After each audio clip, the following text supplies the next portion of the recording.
Dark Bing, side bang, of the boom. force. And Are we live? suddenly-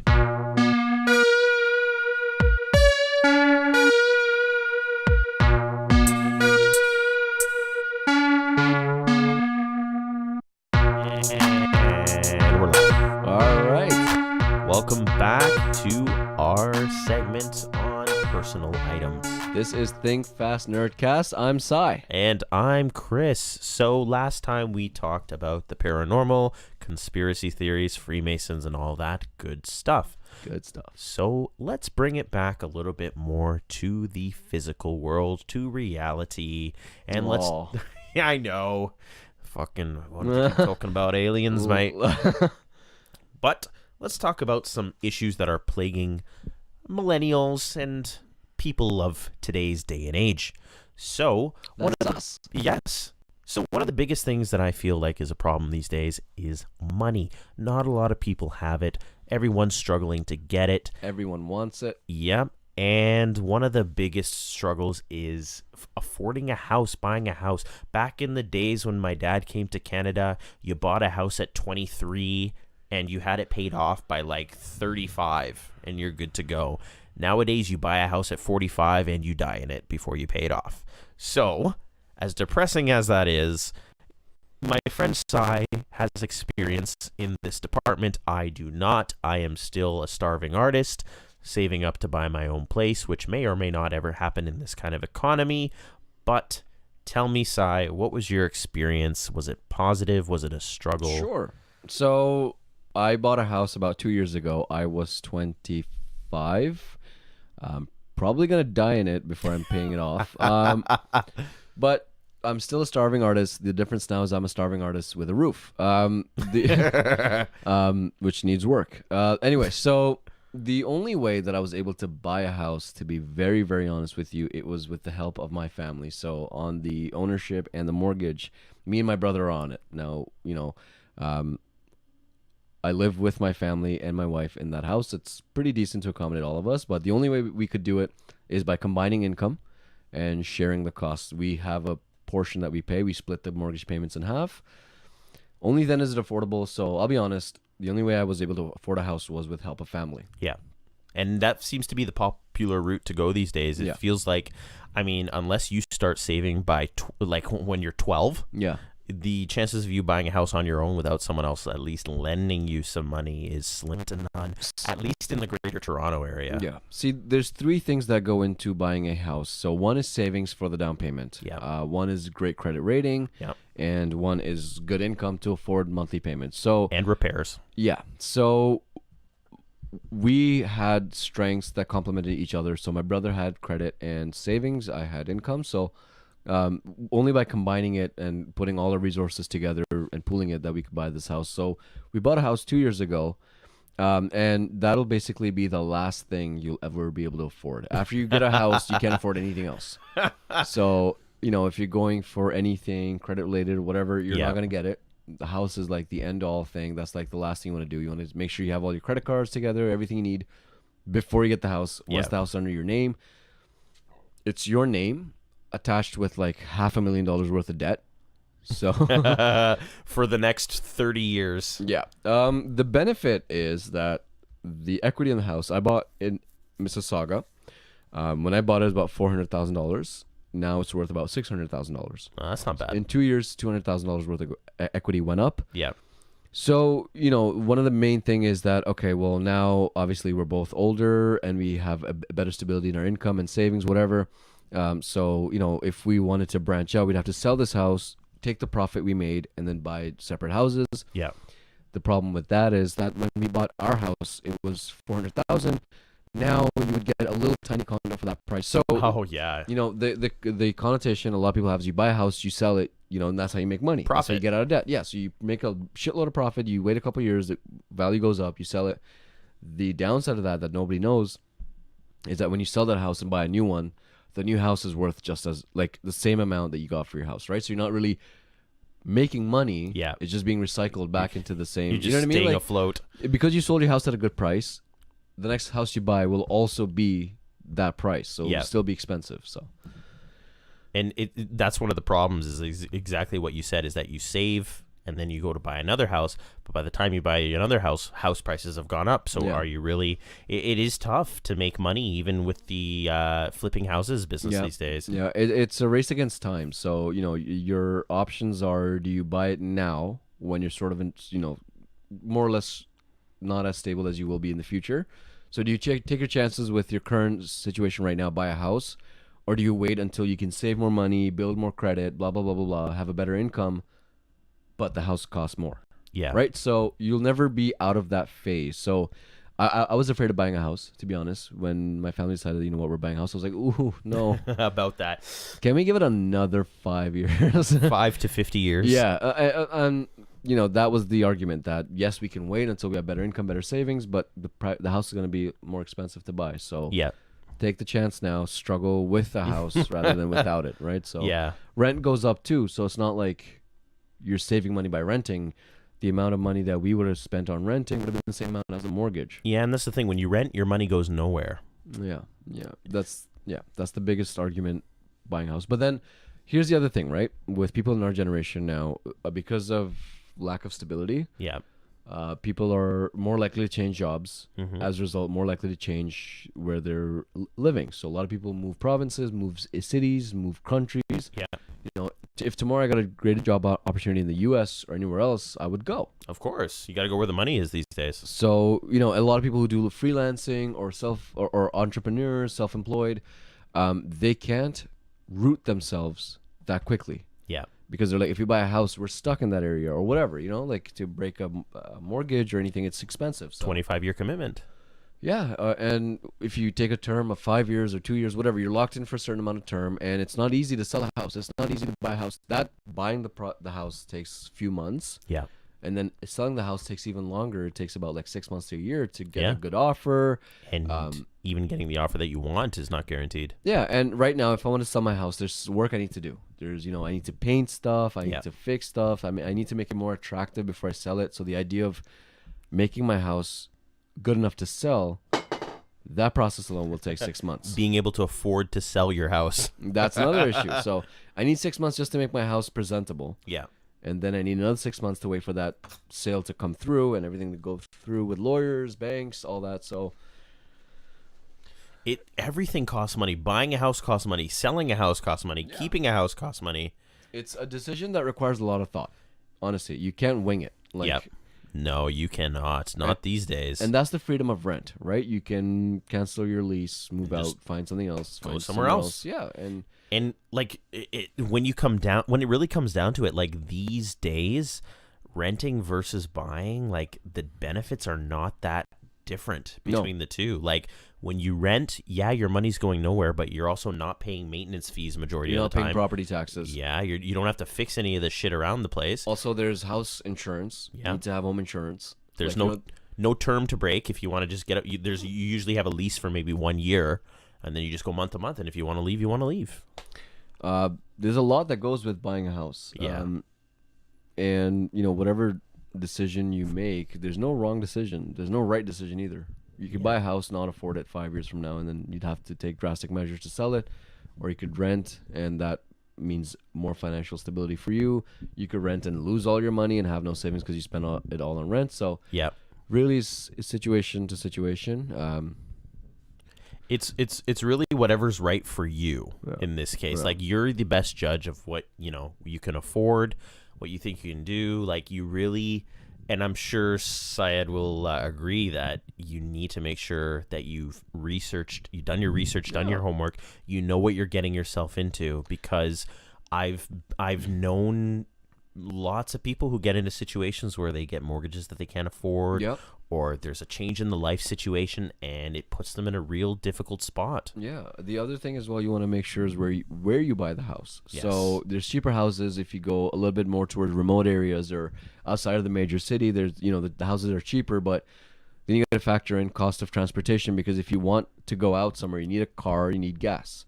Right, there's if you go to an isolated area, there's not going to be grocery stores nearby. There's not going to be gas stations nearby. So if you live in the city, you pay more money, but you're more centralized. There's public transport. Yeah, there's methods to go around in case something goes wrong.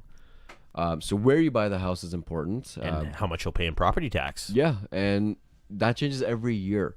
I know a lot of people in Mississauga are actually doing this whole thing where they go to meet the town hall. You know, they go in the town hall, they talk to their city representatives to negotiate or appeal increasing property taxes. Yeah. You know, and interest rates change. You know, like there's Oh, so many yeah. factors that go into. You think you buy a house, but affording that house is a brand new story. There's so many factors you don't know about. It's not easy. No, Um, not at all. And do I regret it? No. well, because obviously there's a certain amount of security that comes with, you know, having a roof over your head that's yours. Like, Yeah. it's your house, you know, you paid for it. It's the difference between what it was back in the day and what it was now. It's a very stark contrast. Like, my dad came to Canada when he was 19. Mm-hmm. I think he bought a house when he was 22 or 23. Wow. And he paid it off in, I think it was 5 or 10 years, somewhere in Wow. the 5 to 10 year range. So, and back then interest rates were like 10%. Yeah. Yep. But like, it was like what they would pay you to work, and the cost of living was so much lower. Yep. Like, that people could afford to do that. Like, he got a second and a third job, and he paid off the mortgage in like 5 years. That's all it took back then. And to do that these days, no, unheard of. Like, Yeah. unless you're making six figures, even if you're making six figures with the amount of taxes that you get Yeah. taken off, it's crazy. Like, I used to work in the finance industry, where I would speak to people face to face in the branch, and they'd be telling me about how, you know, they make six figures, but because of what they get, they only take home like 50,000. Yeah. 60,000, Yeah. depending on what kind of a bracket you're in. It's crazy. It's a lot harder to get by from day to day than it was. The main thing with when it comes to buying a house, keeping it, is that, you know, if, like, I bought it when I was 25, I'll be 50 by the time it's paid off. To be honest, I don't expect to be fully paid off before I make a change to it. Like, and because there's so many of us who have a stake in the property, Yeah. making a decision is hard because it all comes down to your house. Like, do you uproot everybody and sort of branch off? Like, if you were to sell the house, buy a different one in a different country or a different province or different city, Mm-hmm. everybody else who lives in that house has to be like, okay, well, where am I gonna go? Right? Yeah. If you have family living with you as well, that's even harder, because then it's a group decision, and if you don't agree on the decision, then you're not gonna make a decision. Yeah. If you're living alone, you buy a house all by yourself, then yeah, sure, you can do whatever you want. You can move out tomorrow. But it's not that easy to do that anyway. And then if you have other people that factor in and make a decision for it, it's even harder. And that's what a lot of people are doing these days, is they're getting their entire family to pitch in for the house and live there. So, like, really, you're splitting the mortgage payment between like 6 people. So, I mean, it is a lot more affordable. And if you get along with all your family members, fantastic. But I mean, how many situations where do you know of that actually works? And the more people there are, it's just natural that everybody has different directions. You Yeah. know what I mean? Like, you could be the most in tune family that gets along great, Yeah. but at the end of the day, because there's so many people and so many lives at stake, people have different directions they want to go in. Yeah. So, do we recommend buying a house versus renting? The answer is, it depends on you. Yeah. Like, there's no right answer. The houses are not cheap. We acknowledge that. Yeah. Affording a house is not easy. Even if you have multiple income streams and everything, Yeah. you still find it a little bit challenging to pay everything that goes with it. There's a lot of costs that you don't know about that goes with buying a house. And you got to make sure you have savings to fall back on, because if you have a change in your financial situation, the mortgage still got to get paid. Yeah, and I know a family, they're a couple, and they make great money. They have a business, and they have a job. They have kids, and they don't believe in buying a house. They can totally afford it. They Yeah. have enough money to actually pay half of the price off. Yeah. And then get a mortgage for a lot less lower, but they still don't want to buy it because they don't believe in it. They don't think it's practical. It's taking away a lot of freedom that they want to have with younger kids. They may want to go to a different school, whatever. These days, I can't say that I blame them. Like, the housing market is insane. Yeah. So will I buy a house just by myself? Not for a while. What are your plans? Do you have anything in mind? So I'm saving towards a down payment for what? I have no idea. House, condo, whatever it is, whatever's affordable for me and wherever it's affordable, that's what I'm going to do. I can buy a garage. Yeah. Just rent out the double garage, Yeah. like Live in one, rent the sharing it other. with another person. Genius.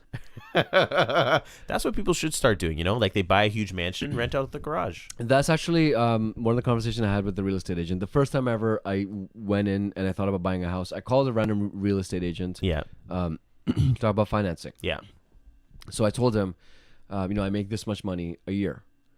And I did this calculator thing online where it told me that based on my income and the monthly payments related to it, I was like, hey, Mr. Real Estate Agent, I can afford a house worth $150,000.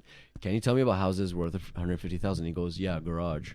Like literally, he's like, the area you told me, the amount you told me, you're not gonna find anything. You gotta be realistic. Yeah. I was like, oh, okay. or move to the U.S. Brother, can you help me?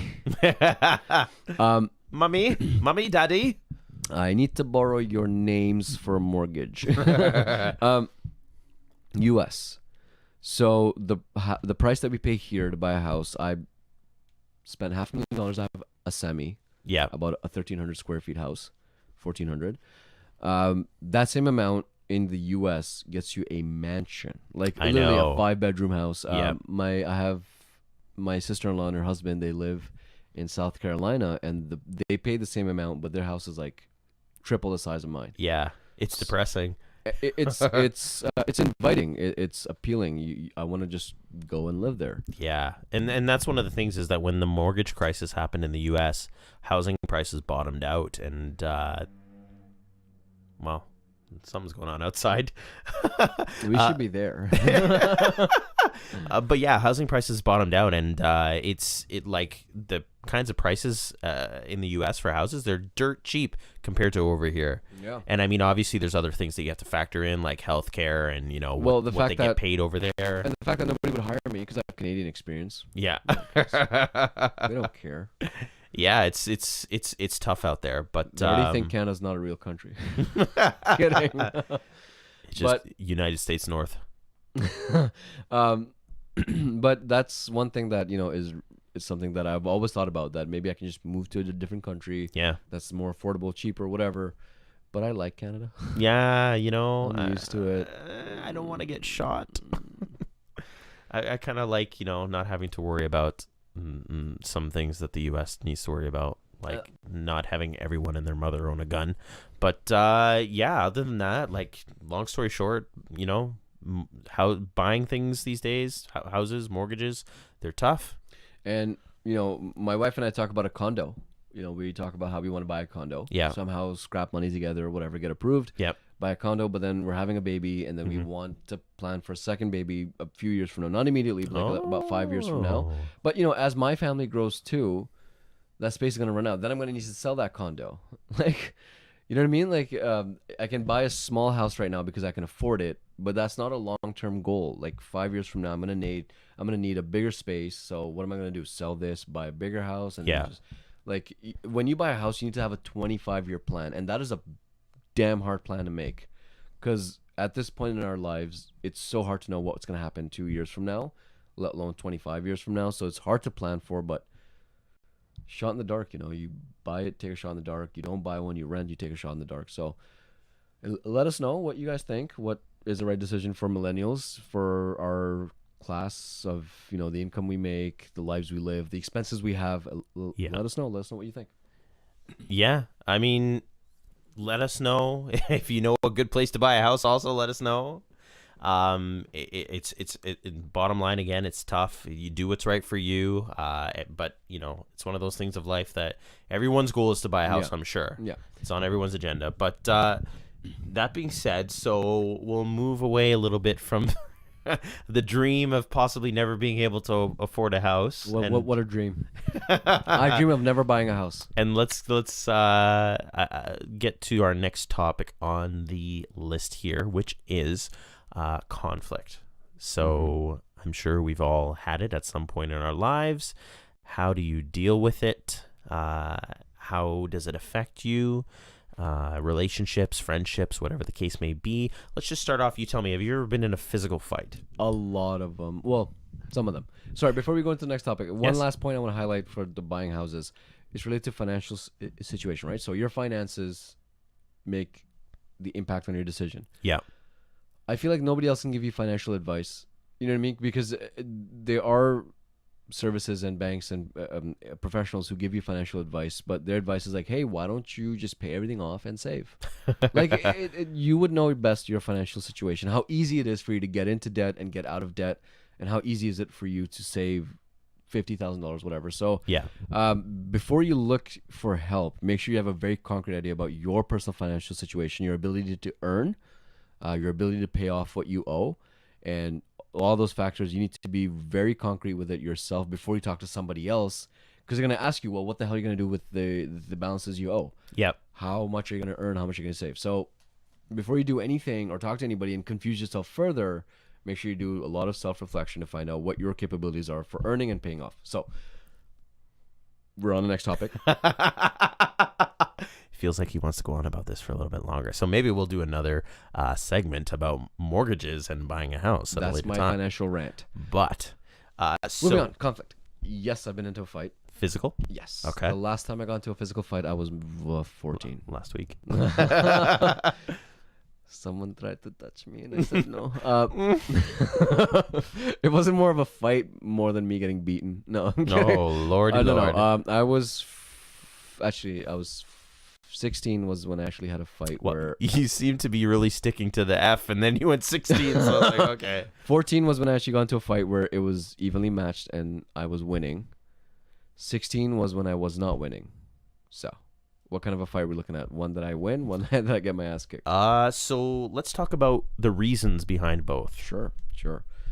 14, it was literally girl problems. It usually is. So I had a group of friends. There was like 4 of us, brown guys. Yeah. And there was a group of girls that we were friends with, and I was friends with them as friends. And other members of my group wanted to date them, wanted to go out with them, wanted more than friendship.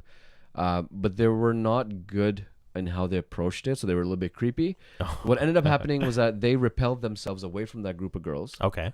And I was more involved in that group of girls because, again, they were just friends to me. They weren't, I wasn't hitting on them, flirting with them, making them unconscious. At the age of 14, I think he meant to say uncomfortable.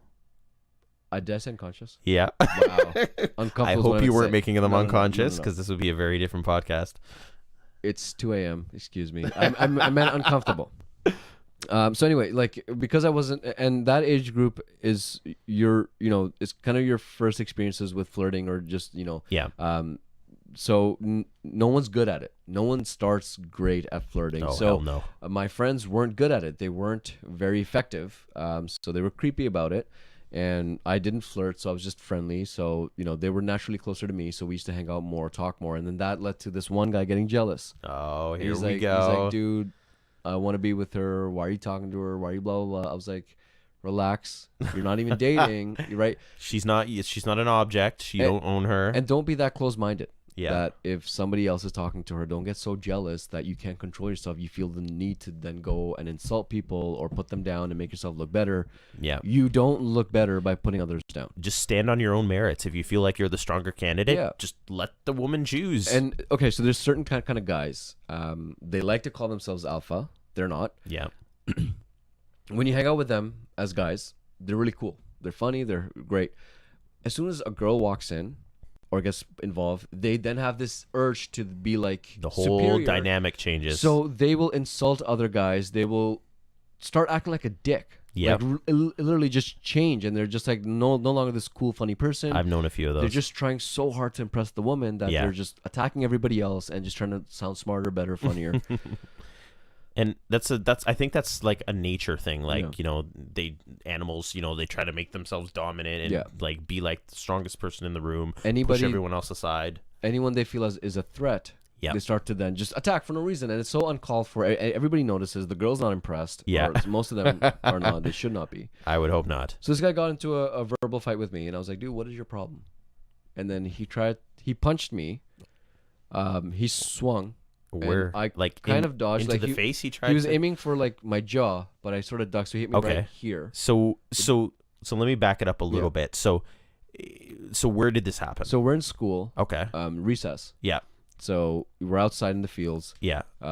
And then we're just talking. He starts screaming, yelling, fighting, and all my other group of friends were like, "Dude, what's wrong with you?" Yeah. And then he just starts attacking me for no reason, Okay. like verbally, and then he takes a swing. So I dodge or whatever, you know, like reflexes. So I kind of go like this, and he hits me right here, and I'm like, that didn't hurt. Like I just kind of probably hurt his hand more than your skull. I took a hit to the skull, and we were all just looking at each other, and I'm like, is that you it? Punch me? Like, and that's what you did? Like, you tried to attack me? That's what you did? So now I'm not fazed. Like, let me issue my rebuttal. Yeah, exactly. And then that led to a full fight. I was like, dude, you just punched me. I'm not hurt. I'm just shocked. You opened up the door, my friend. Like, it's almost funny that was your punch. Let me show you what one really looks like. And then we just started fighting, and then it didn't lead anywhere. He started crying. So I was like, oh, dude, you can't punch a guy when he starts crying. Yeah. I mean, you could, but... I mean... I did. I just didn't feel good about it. You shouldn't. That's what he's trying to say. Yeah, it's a terrible feeling to have somebody kind of like crying and shaking, and then you punch him anyway, and now they're crying, shaking on the floor, bleeding. I felt real bad after about the 6th punch, so after like, he was in the fetal position, and I kept hitting him. Literally, I punched him. He falls over and just curls up, and he's still crying, shivering. And I was like, oh God, what have I done? Oh my God, I'm a horrible person. Stop, I feel terrible. But that was a fight there, and then I just felt horrible. I was like, I don't have it in me to punch anyone. Yeah, like just the feeling that it leaves on my hand, like it's the cracking sound. You're like, oh God, I broke something. I like that you brought that up, because whether it's a physical or verbal, whatever the case may be, with me, there's a feeling that you get after you get into a fight with a friend, and it's just like this sinking feeling where like no matter whether you're right or wrong, it feels wrong. Yeah. To me as well, the idea of it as to why that conflict started in the first place, I kind of felt bad for him. He just wanted attention. He just felt threatened or didn't feel good enough. It's a self-conscious issue. Yeah. Like, you know, he has low self-esteem, so he felt that way. And I felt horrible. I was like, A, this guy thinks that I'm better than him. B, I punch him to the ground, so I'm probably not helping. I'm trying to convince him he's just into a ball and started crying and shaking. So I'm trying to, like, the whole purpose of mine, because he's a friend of mine, I care about him. The whole purpose was like, I want him to feel like he is as good as me. He's better in his own way, and I'm better in my way. Should have took that punch. The difference is he's not good at punching, and I am. Like, so maybe you're good at art, for example. Yeah, like, he should have challenged you to a drawing competition, perhaps, or staring contest. Yeah, whatever. I was a little blinky child, so you know he would have won anyway. So that was one fight. The other fight, when I was a couple of years older, so I was 16. This is the one I want to hear about. That is a fight. It didn't start as much, so it was stuck in like the verbal showdown phase of it. Swing first. No, you swing come first, at me, bro. So this was racism. Oh, yeah. Okay. Yeah. So they came at me with racism, and I was like, I want to kill this guy. Like, the other guy, when I was 14, I felt bad because it's a self-confidence issue. Yeah. This one, I'm like, you're just being a dick, a racist, and I want to knock some sense into you, like literally. So, we started fighting, so it was in school again. Yeah. A different school. Yeah. And it was dominant, white dominant school. I was one of the few brown guys. The England story. Yeah. Okay. Yeah. It's 7/7 bombing. Muslims are under a microscope. So, and I'm Muslim. So he comes at me with like Muslim attacks. He's like, blah blah. Calling you Bin Laden, whatever. Yeah. Your dad's Bin Laden. Blah blah. I was like, dude. All right. Keep it up. Keep it up, mate. You're about to get sorted. Yeah. And I didn't help my stereotype. What, you pulled out a bomb? They're calling Muslims violent and aggressive, and I didn't help that by retaliating with violence and aggression. But I called them out. I was like, let's do this. What the fuck, bro? Let's start. After school, outside, let's go. Yeah. And it was that time period, and everybody made a circle. Oh boy. The difference was everybody in that circle was white. Oh yeah. I can see where this is going. We start fighting. I grab his shirt. He's trying to like dance away, or he's trying to move within that circle away from me. He thinks it's a boxing match. I'm just trying to like grab a hold of him. So I grabbed him, ripped his shirt, whatever. But then everybody else was on his side. So they start throwing things at me. They start pushing me around. Never a fair fight. Punching. So it's me and him and a group of 30 guys surrounding us. Sounds like a party, mate. I was outnumbered clearly. Yeah. So I didn't get beaten up too bad. which I'm glad about. Like it wasn't anything Permanent. visual, like Yeah. you know, no black eye, no bleeding, but it was literally like. And then eventually the principal came and stopped us, and then she blamed me. Of course. So I got suspended for a Of couple days. course. So, you know, principal was white. Just saying. But yeah, so that was an unfair fight where I was scared. I was shit scared. I was like, damn. Yeah, like Yeah. you could have been seriously injured. It could Yeah. have been worse. I was very in the moment and aggressive, but I was scared. And I'm glad the teacher came when she did. So, and then last thing, when I was 19, I got mugged and I got a gun pulled at me. Oh wow. Yeah, I was 18. No, I sorry, I am was 17, so 18. thankful that thus far in my life I haven't had to go through something like that. The closest that I got to that kind of an experience was when I was going to work one day where I used to work years ago, and I pulled into the parking lot with my girlfriend at the time, and someone pulled a gun in the parking lot. Wow. At you guys or? Not at us, Okay. but at someone. So there was someone running through the parking lot, another person chasing after him, and just pulled out a gun and started shooting. And like how- just in. How old were you? I was like 24. This Oh, was so like recent. 7 years ago, Okay. and I'm just like it's not broad daylight, like it's nighttime, but like it's in a well lit parking lot in front of a busy mall. Like it's crazy, and like people these days are mental. Like I don't understand like what possesses someone to, you know, feel that they have the need or the right to try and take someone else's life. It's crazy. Like maybe, you know, obviously coming from somewhere a little bit more privileged than perhaps the average person, I'm looking at it from a biased point of view, but like no matter what's going on in your life, like the need to kill another person, like really, come on. Yeah. When the gun was pointed at me, so me and my cousin were ironically talking about this a few weeks ago. We are just talking about it, and then, you know, at that point, a Rush Hour 3, Rush Hour 2 came out, and then like Jackie Chan was huge. So we were talking about Jackie Chan, and we're talking about how he disarms people. You know what I mean? Like you know how he grabs guns, whatever. Yeah. Like all this kung fu shit that you do, and then, you know, whatever. So we just hypothetically talked about what if something happens. You know, what will we do? Yeah. Now here's the thing: when a gun's pointed at you, like literally the person has intent to kill you. Yeah. You shrink to like a little tiny person. All like, that shit goes right out the window. I'm 6 feet tall. You know, I've literally practiced disarming with my cousin a couple weeks ago. Yeah. And we're talking about kung fu moves, and I would punch him here, I'd kick him here, I'd poke him in the eye, kick him in the balls, whatever. When that gun's pointed at you, you're just like, oh God, here you go. Whatever it is, fucking take it. Don't kill me. Because you don't know this person. If it's your friend, whatever, you can be like, okay, whatever, I can try to talk you out of it. If it's a random stranger, literally, I come out of like, I took extra classes for school and whatever, exams coming up, so I'm prepping for tutoring and all that. So I come out of my tutoring class, and I'm just standing there, and me and my buddy, we're just grabbing a soda from a convenience store. We walk out, this dude just pulls up in a bike with a helmet on. He's just like, here's a gun. Look at this. Give me whatever, you know, phone, wallet, whatever. So I was like, we're like, okay, here you go, dude. Have a nice day, sir. Yeah. I'm just gonna leave now if that's okay with you. I'm just gonna leave everything on the floor right here. Yeah, please don't back shoot away. me. Yeah. That's So- that's I don't even like it gives me chills to even think Scary. about Yeah. it. I can only imagine how like terrifying that must be. Like that's the closest I ever got to a gun. So if I ever saw someone point like right here in my face, Just a couple feet away from my face, and you're like, okay, that's a real gun. yeah.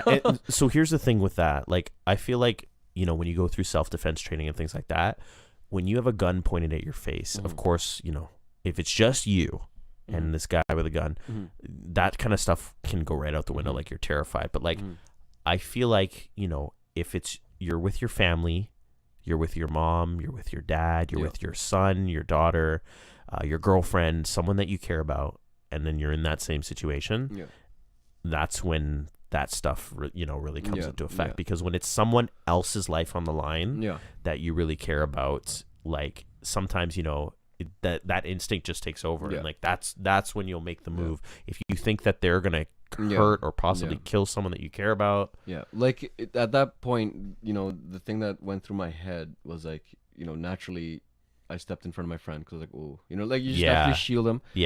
But then in my head I'm like, okay, I can diffuse the situation if I just give him what he wants. My phone's not worth that much. There's not that much. It's not worth a life. You know, so whatever, I'll give it, and it's not worth taking that risk. But if push came to shove and then that person wanted to continue and actually kill one of us or hurt one of us, then that's a different story. Your brain would be like, okay, well, that they clearly are not going to stop at this. You're probably going to die anyway. Yeah. Your mind works differently when, like you said, your family, friends are on the line. So it's like, at least if one of us can get out of this situation. Yeah. And the dude was actually nice. He was like, dude, just give me the money. I'll leave. I'm not going to kill you. Just give me the money. I'll leave. I was like, whoa, you're so nice. Yeah. What a courteous robber. Have you ever seen that video? I don't think it was in Canada, but it was like somewhere. Okay. And the guy comes in with a gun. Like he doesn't like come in with a gun out, but he walks up to the clerk, right up to the thing, and he's like, "Hey man, I just want to let you know I have a gun. I'm not gonna shoot you. I'm not gonna hurt you. I just want the money. So just put the money on the counter. You don't do anything stupid. I'm not gonna kill anyone. Just give me the money, and I'll get out. I'm really sorry about this. I just need the money. I don't want to hurt anyone. So." And then the guy's like, okay, here's the money. He's like, thank you again. I'm really sorry about this. And he leaves. Yeah. And they got everything. Like, they got the audio, video of him, whatever. And it's just like, you always think of robbers to be this person like, give me your fucking money. Get out of the fucking floor. Like, sometimes it's just someone like you or me. Yeah. And, even despite my weird stories, I'm still so thankful that I didn't run into like a crazy person. Yeah. You know what I mean? Like, this person was like, okay, they need money, whatever the reason is, but they just need money. That's all they care about. Yeah. They're just taking it in a different way. But yeah, I'm glad I didn't run into a psychopath. Like somebody who just literally wanted to kill for the purpose of killing. Yeah. Yeah. So, like, like the mass shooters and all that, like, they just literally want to kill people. And that is something you're like, oh, God. Completely at random. Yeah. So he robbed me, but his purpose was to get money, not to kill someone. So I was like, and I kind of caught that on him with that tiny interaction. I could tell that he's not actually going to kill me if I just do what he says. It's right? So, and I mean, I'm sure it didn't make it any less terrifying, but at least, like at the end of the day, you just come out and you say, thank God I wasn't hurt. Yeah. And that's more than most people can say, right? So that's some conflict between friends. How do you typically handle conflict with like someone a little bit closer, like girlfriends, wife, whatever the case may be? Obviously not physical, but well, they punch me in my skull. Yeah, and then I just I give them money and they leave. Yeah. No, that's a great question. I think the main purpose that I have in a fight, unless I'm really ticked off, like something like race, religion, something that really grinds me. Yeah. My whole purpose would be to de-escalate. Okay. So I don't like conflict just by nature. I'm not a very confronting kind of person. Yeah, confrontational. Yeah. Thank you. But I don't know. I think that the biggest thing for me is to get out of that fire, right? Just to kind of like diffuse it so that the emotions don't run rampant. Yeah. And try to solve it by talking. I don't know. Language is very powerful, right? So, if you're addressing a situation and you're attacking in the way you're speaking, like, you did this, it's your fault, I fucking hate you, blah blah blah. And then you just kind of like change that. When I personally want to address an issue, I'll change that to be a little bit more mature and professional almost. Like, I'm like, I appreciate you did this, but I feel that, in my opinion, that this could be better resolved, blah, blah, blah. Like, I literally turn into the HR department at work. Like, you know what I mean? Like, I feel like that's, and it works. Like, and one of the things as well is volume. Like, the way I speak, I go into this, like, Zen way of talking just to kind of make the person be like, okay, he's not yelling, I'm not going to yell. Yeah. And if they yell, I still don't yell. So, yeah. But that's like, if it's a fight where I'm calm. Yeah. I can do that. but what about you? It really depends on the situation. I unfortunately have an issue where if I get dragged into a conflict, I have a hard time pulling myself out of it. So sometimes in order to pull myself out of it, I literally have to remove myself. Like, I have to walk away. I have to just not say anything. Like, I have to just be quiet or ignore the person. And that sometimes makes things worse. But it's just something in me that, like, that's how I deal with things. If I don't deal with it that way, then, like, I'm stuck in the conflict and I'll escalate and I might say something that I don't mean and whatever. Like, I'm not rude or nasty or anything like that, but it's just like I have a hard time de-escalating. Right. So for me, de-escalating is just give me some time. Let me take myself out of the situation. After I've taken myself out of the situation, we can come back and, discuss what just happened. So you actively aware that if you address it in the heat of the moment, you may not make it Exactly. better. It wouldn't be the best approach Right. if I address it right there, because I'm not in the right frame of mind. It's hard for me to switch off like fight mode and argument mode and switch into calm discussion mode. So do you take your time to kind of get your thoughts together, or you take your time to kind of like get your emotions together, or do you take your time just because you can't stand that person? You don't want to like see them at that point. Like what? It depends on what the fight's about. Mostly it's just so I can gather my thoughts and put it in a way that's not accusatory and like you this or you that or your fault, and really reflect on the situation and see like not just how everything affected me, but how I affected the other person. And I feel like I can't do that in the heat of the moment because I'm too focused on me and like how I'm feeling. It's hard. It's hard for me to take someone else's feelings into account. I have a hard time with empathy. Okay. And that's something that I've just grown up with. Like, I don't know whether it's, something that's some part of my family or whatever, if it's just me, the way I was raised, but I have a hard time with empathy. Like when people are crying, I have a hard time like knowing what to do in that kind of situation. Like I have a hard time comforting someone that's crying or that's in an emotional situation, and that's hard for a lot of friends or partners or things like that, because that's a lot of the time what they need and what they want. So I try, of course, but like it's just there's just there's something where I can't always connect to their feelings at that exact point in time. So I have to do something different. So I, talk to them instead. Like if I can't comfort them and be like, oh, it's going to be okay, blah, blah, blah. Yeah. Like tell me about it. Talk to me. Like tell me what's wrong. Yeah. Like let's talk it out. So how I deal with conflict is I remove myself from the situation and then come back to it at a later time when I've calmed down. Might not be the most effective method, especially if someone's demanding to discuss everything right now in the moment. But what do you do then when they're just like, no, you have to talk now? I mean, what can you what can you do, right? Like if someone's forcing your hand and they're like, no, we're gonna sit down, we're gonna talk about this right now. Yeah, I will talk about it, but it's not effective. It's not constructive. Yeah.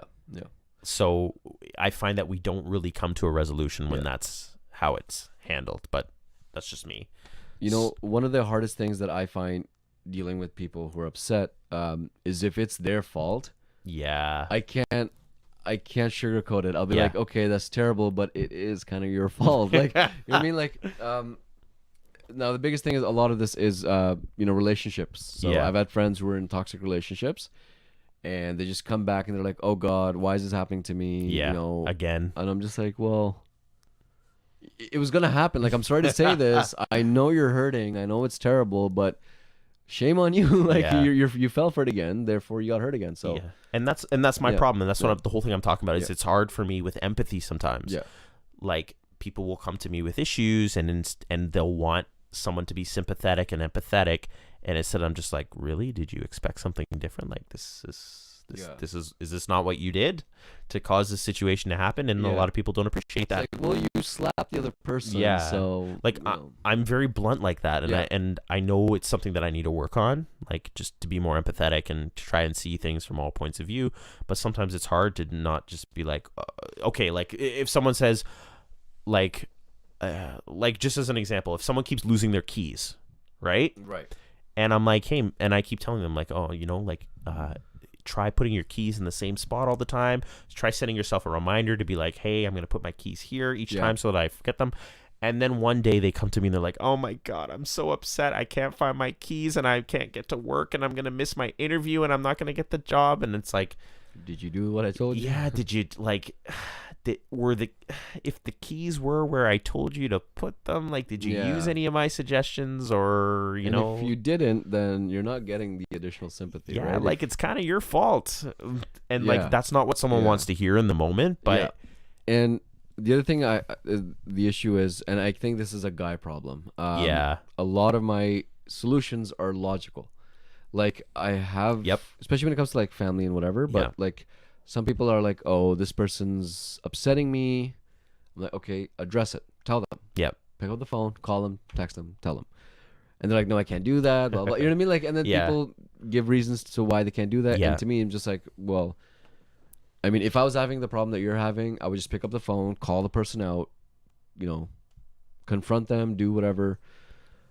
So that's one of the things I struggle with is the emotional piece of it. All my solutions are logical. And Yeah. I just think that's a guy problem. Like, it's just in at least my nature, just get up and solve it immediately. Yeah. And like, if there's no solution, or if the solution's there, the other person just doesn't want to take it, then I will Yep. lose interest. I'll be like, okay, well, you're on your own. Yeah. So Well, that's how we both deal with conflict. that's why we get into conflict. So what we'll talk about perhaps next week is a little bit more in depth on that, because I feel like we do have a little bit more ground to cover there. I want to know a little bit about, going to bed angry and like how soon to resolve it, how Yeah. long it takes, things Yeah, like that. That's a good time frame. But Before we go though, did you ever get into a fight? We didn't talk about you. I've Physical. I wouldn't even really call it a physical fight, to be honest. Like Why? I've there have been a lot of close calls, but like I was like in grade, what the hell grade was it? It was like grade 7, and Single digit grades. Yeah, and that's when it always happens, man. Like That's when it happens. Yeah. who gets into a fight Kids. these days, really? But like, Well, yeah. And we were just goofing off, and I guess I annoyed him, and he turned around and took a swing at me, much like yourself, a shitty swing. So I was like, okay, let me show you what a real punch is, and punched him right square in the face. oh wow. Gave him a bloody nose, Ooh. and so yeah, that I didn't feel good about it, obviously, afterwards, because this is my friend. Yeah. So I that's the extent of the fights that I've been into. Again, there have been close calls where Yeah. like it seemed like things were escalating, but fortunately they stopped before it got physical, which I'm glad, because I don't feel like a physical fight is the way to resolve any problems. And I feel like if anything, it just makes whoever lost the fight even more upset and wants to get back at you even more. Yeah. So I don't know if this is, sorry, one last thing. I don't know if this is a pattern you have noticed or not, but in my 20s, I went out clubbing with a group of friends. Yeah. And it was just a normal night, whatever. And then at the end of the night, we went to Pizza, had pizza. We're just winding down, chilling out. And then the guys in my group were really burly. They used to work out a lot. They were like, like ripped and jacked and all those fancy words. But anyway, so they were juice heads. Yeah. yeah. Anyway, so they love fighting, and I don't know if you've noticed that, but like the more that the guys work out, the bigger they get, the more muscles they have, the more they're likely to show that off in a sort of a aggressive way, like just for the sake of fighting. Yeah, and it just some other dude was there with his group of friends, and they just said something, whatever, I don't know, and then they just he started flipping chairs around, and my friend's like pushing tables aside. He's like, "Well, you want to go, bro? You want to go?" You know what I mean? And you're just like, "Oh god." So I don't know. Maybe like in my head, maybe if I worked out and I was like this really big, muscly guy, I would show off about it. Any given moment, I'd be like, "Yeah, I'm jacked." I don't know. Maybe I'd be more aggressive. Maybe I'm more passive because I'm scrawny AF. I think a lot of that runs along the lines of what we were talking about being self-conscious. I think a lot of the times the reason why people work out and the reason why people get that jacked is because they're trying to make up for something about themselves that they don't like. So they're trying to increase their physical stature because something's lacking emotionally or personality-wise. So they feel like, that's how they want to be admired. And same women do similar things. Like, they may have a fault in their personality or a fault in their emotions. So they like to show off their ass and their tits.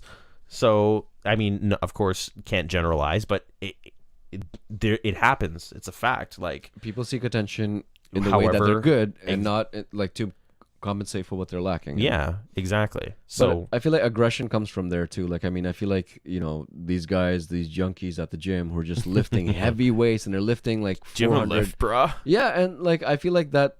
When in real life are you ever gonna use that? Like, what purpose do you have to use that strength? You know what I mean? Are you gonna go lift a car? Yeah. Are you in construction? Are you lifting steel girders? Then that makes sense. By all means, lift weights. Like, my brother's a mechanic, so he was lifting tires, everything all the time, and that's heavy shit. So I get it. You work out because you need to. It makes you better at your job. But I feel like if you don't have any direct method to use what you're doing, besides a healthy lifestyle, of course. I'm not talking about Yeah. like if you're fit and you're doing this for like good shape and cardio, whatever. I'm talking about like if you're lifting twice your own body size in barbells. You know what I mean? Like, And for attention, like not Yeah. not because it's gonna benefit you in Yeah. some other way. if your arm is bigger than your body, like, you know what I mean? Like, that's the kind of thing I'm talking about. If, If you're you have healthy, to go that's good for sideways you, through the but- door. Yeah, like, then it's gonna lead to aggression. So I don't know. That's my take on it. Yeah. Prove me wrong. Let me know what you guys think.